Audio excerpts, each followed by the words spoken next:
पाकिस्तान का industrial sector है उसका जो सबसे बड़ा मसला ये है कि वो कंपेटिटिव नहीं है। ना सिर्फ ये कि उनकी इनपुट कॉस्ट ज़्यादा है, बल्कि जो उनके इंटरनल प्रोसेसेस हैं वो भी इतने ज़्यादा एक्सपेंसिव हैं कि जो पाकिस्तानी प्रोडक्ट मिलता है वो ग्लोबली compete नहीं कर सकता। उसका नतीजा ये निकलता है कि एक तो पाकिस्तानी जो इंडस्ट्रियल आउटपुट्स होते हैं उनकी क्वालिटी नहीं अच्छी होती, उनकी प्राइस ज़्यादा होती है, और वो उसका नुकसान जो होता है सबसे ज़्यादा डोमेस्टिक कंज्यूमर को होता है, क्योंकि जो पाकिस्तान का कंज्यूमर है इसको जो प्रोडक्ट्स इंडस्ट्रियल प्रोडक्ट्स मिलते हैं या कोई भी चीज़ मिलती है वो सबसे ज़्यादा महंगे दामों पे मिलती है और सबसे कम क्वालिटी पे मिलती है। उसको आप कंपेयर कर लें जो पाकिस्तान में ऑटोमोबाइल सेक्टर है, जो गाड़ियां हैं पाकिस्तान में मिलती हैं, कि पाकिस्तान में दुनिया की सबसे महंगी गाड़ियां मिलती हैं और उनमें सबसे कम फीचर्स होते हैं। जिस तरह आप देखें कि पाकिस्तान में आल्टो है या और जो गाड़ियां हैं उनमें ना आपकी ABS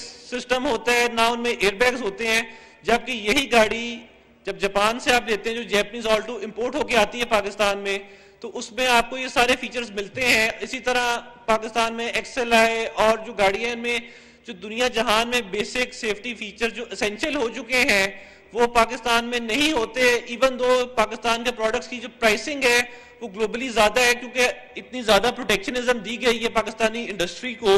तो उसमें सबसे पहले ये जरूरत ये है कि हम अपने जो इंटरनल इंडस्ट्रियल प्रोसेसेस हैं उनको बेहतर करें, ताकि हमारा जो प्रोडक्ट है उसकी कॉस्ट ऑफ प्रोडक्शन कम हो। जब कॉस्ट ऑफ प्रोडक्शन और प्रोडक्टिविटी बढ़ेगी तो हमारा जो प्रोडक्ट है वो इंटरनेशनली आसानी से compete कर सकेगा।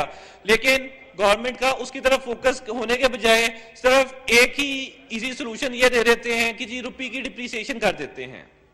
रुपये की जो डिप्रिसिएशन है उससे उल्टा नुकसान ये हो जाता है, क्योंकि पाकिस्तान बहुत सारा इंडस्ट्रियल रॉ मटेरियल इंपोर्ट करता है, तो उससे एक तो आपका जो इनपुट कॉस्ट बढ़ जाती है, आपकी इलेक्ट्रिसिटी कॉस्ट जो होती है वो बढ़ जाती है, पेट्रोल कॉस्ट बढ़ जाती है, इन्फ्लेशन बढ़ जाती है, और उसके साथ आपका इस सारे का जो चेन रिएक्शन ये होता है कि आपकी जो कॉस्ट ऑफ प्रोडक्शन इतना ज्यादा कम नहीं होती, और जब क्योंकि आप डिप्रिसिएशन ज्यादा पे करते हैं तो जो आपके फॉरेन कस्टमर्स हैं वो भी आपसे एक डिस्काउंट मांगते हैं कि जी आपकी कंट्री में 10-20% डिप्रिसिएशन हुई है तो आप हमें भी डिस्काउंट दें। तो उसका रिजल्ट ये होता है कि हमने पिछले 2 सालों में इतनी मेजर डिप्रिसिएशन की है, फिर भी पाकिस्तान की जो एक्सपोर्ट्स हैं उनमें इंक्रीज नहीं आया। उसकी मेजर वजह यही है कि हम अपनी कॉस्ट ऑफ प्रोडक्शन इतनी ज्यादा कम नहीं कर सके, क्योंकि जो हमारी इंडस्ट्रियल सेक्टर है उसके इंटरनल प्रोसेसेस कमजोर हैं, जो उनकी एफिशिएंसी है वो कम है। जिस तरह जो कैप्टिव पावर प्लांट्स है पाकिस्तान की इंडस्ट्री में उनको हम सब्सिडाइज गैस भी दे रहे हैं, लेकिन फिर भी उनकी जो एफिशिएंसी है वो ग्लोबल लेवल से कम है। तो उस जरूरत ये है कि गवर्नमेंट जो है वो कोई ऐसी पॉलिसी या बनाए जिसमें जो इंडस्ट्रियल सेक्टर है उसकी कंपेटिटिवनेस बढ़ाई जाए, ताकि हम अपनी इंडस्ट्री को ग्लोबली कर सकें। दूसरा ये है कि गवर्नमेंट ने स्मगलिंग को बिल्कुल रोकने में नाकाम रही है। इंडियन गुड्स जो हैं वो पाकिस्तान में बरास्ता अफगानिस्तान आ जाते हैं। उसके अलावा उससे ये होता है कि जो हमारा डोमेस्टिक इंडस्ट्री है उन्होंने बहुत सारी मेजर इन्वेस्टमेंट्स की होती हैं, लेकिन जो स्मगलिंग की वजह से हमारी इंडस्ट्री को भी नुकसान होता है और हमारा जो कस्टमर है वो सस्ती चीज़ों की तरफ चला जाता है, और जो हमारा डोमेस्टिक प्रोडक्ट है वो बाहर किसने खरीदना है वो पाकिस्तान वाले भी नहीं खरीदते। तो इसलिए हमारे मेजर इंडस्ट्रियल सेक्टर जो है वो यही कोशिश करते हैं कि गवर्नमेंट स्मगलिंग को रोके। उससे गवर्नमेंट को रेवेन्यू लॉस भी बहुत ज्यादा होता है और स्मगलिंग भी होती रहती है, जिससे हमारी जो इंडस्ट्रियल सेक्टर है उसका परफॉर्मेंस कम होती है। उसके अलावा कुछ सेक्टर्स हैं जिसमें बहुत ज्यादा पोटेंशियल है, जिस तरह पोल्ट्री सेक्टर है।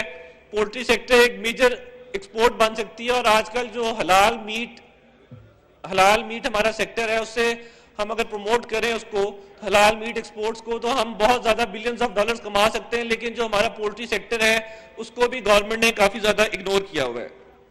सर उसके अलावा यही मैं कहना चाहूंगा कि जो स्मॉल इंडस्ट्री है पाकिस्तान में, गवर्नमेंट का जो फोकस है वो स्मॉल इंडस्ट्री की तरफ बहुत कम रहा है, और अगर जो स्मॉल इंडस्ट्री है उसको प्रमोट किया जाए तो उससे बहुत ज्यादा कम इन्वेस्टमेंट के साथ आप बहुत ज्यादा जॉब्स क्रिएट कर सकते हैं।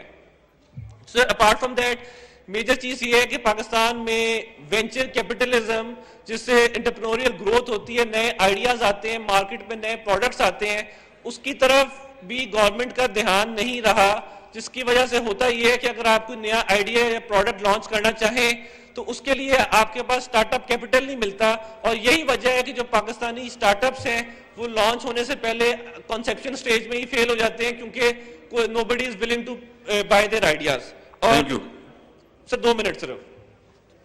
तो उसके अलावा मेन चीज ये है कि जो हमारा ईज ऑफ डूइंग बिजनेस है वो सबसे बड़ा इम्पेडिमेंट है जो इंडस्ट्रियल सेक्टर में इन्वेस्टमेंट के लिए, और गवर्नमेंट ने भी पिछले 2 सालों में बहुत कहा है कि हम एक वन विंडो ऑपरेशन करेंगे, लेकिन उसके बावजूद जो है आपको बिजनेस सेटअप करने में electricity, gas connections and all those regulatory approvals लेने में इतना टाइम लग जाता है कि आपकी जो इन्वेस्टर है वो वैसे ही भाग जाता है।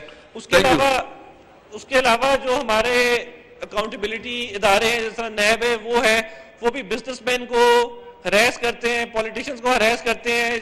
उनका नतीजा ये निकलता है कि वो जिस तरह हमारी जो अकाउंटेबिलिटी के इदारे हैं उनकी लूप साइड अप्रोच रही है कि नून लीग वालों को पकड़ लो, मियां शहबाज शरीफ को पकड़ लो, हमजा शहबाज को पकड़ लो, बिजनेसमैन को पकड़ लो। उससे रिजल्ट ये निकलता है कि जो हमारा इन्वेस्टर है वो स्केयर हो जाता है, डर जाता है, और वो आपके इंडस्ट्रियल सेक्टर में इन्वेस्ट नहीं करता, और पाकिस्तान की जो इंडस्ट्री है वो बाहर जा रही है। और पाकिस्तान के जो इंडस्ट्रियलिस्ट हैं वो बांग्लादेश में इन्वेस्ट कर रहे हैं, वियतनाम में इन्वेस्ट कर रहे हैं। जो पैसा पाकिस्तान में आना चाहिए वो बाहर जा रहा है, उसकी वजह से बहुत ज्यादा नुकसान हो रहा है पाकिस्तान की इकोनॉमी का। और सर लास्ट पॉइंट ये है कि जो हमारा डेयरी सेक्टर है उसको इतना ज्यादा ऑटोमेट और उसमें ऑटोमेशन काम है। Thank you wind up please. Sir आखिरी पॉइंट पे मैं आ रहा हूँ। सर जो हमारा डेयरी सेक्टर है उसमें ऑटोमेशन काम है, और गवर्नमेंट ने इसके लिए कोई नई पॉलिसी नहीं दी, कोई इंसेंटिव नहीं दिया, क्योंकि अगर हम अपना जो डेयरी और मिल्क सेक्टर है इसको भी प्रमोट करें तो उससे भी बहुत ज्यादा पाकिस्तान को डोमेस्टिकली भी फायदा हो सकता है और internationally. In the last sir आखिरी पॉइंट ये है कि गवर्नमेंट ने इस बार कोई major energy cost reduction incentive नहीं दिया इंडस्ट्री को, जिसकी वजह से इनपुट कॉस्ट बहुत ज्यादा है। और अगर हम इस पे गवर्नमेंट अभी भी टाइम है बजट में आउटपुट क्या दे रहा था, कल बल्कि पेट्रोल बम करा दिया कि अराउंड पेट्रोल की कीमतें जो है वो 33% बढ़ गई है। Order in the house please, order in the house please. जो हमारी कल जिस तरह जी प्लीज, थैंक यू सर। आखिरी पॉइंट सर बस 1 मिनट, कि कल पेट्रोल जिस तरह महंगा हुआ है, पेट्रोल की प्राइस 33% बढ़ गई है, उससे हमारी इनपुट कॉस्ट बढ़ेंगी, जिसकी वजह से बहुत ज्यादा नुकसान होगा। इसलिए मैं ये मुतालबा करता हूं कि जो पेट्रोल इंक्रीज है उसको वापस लिया जाए ताकि और दूसरे स्टेप्स लिए जाएं जिससे हम अपने इंडस्ट्रियल सेक्टर को मजीद कंपेटिटिव बना सकें। शुक्रिया। Thank you.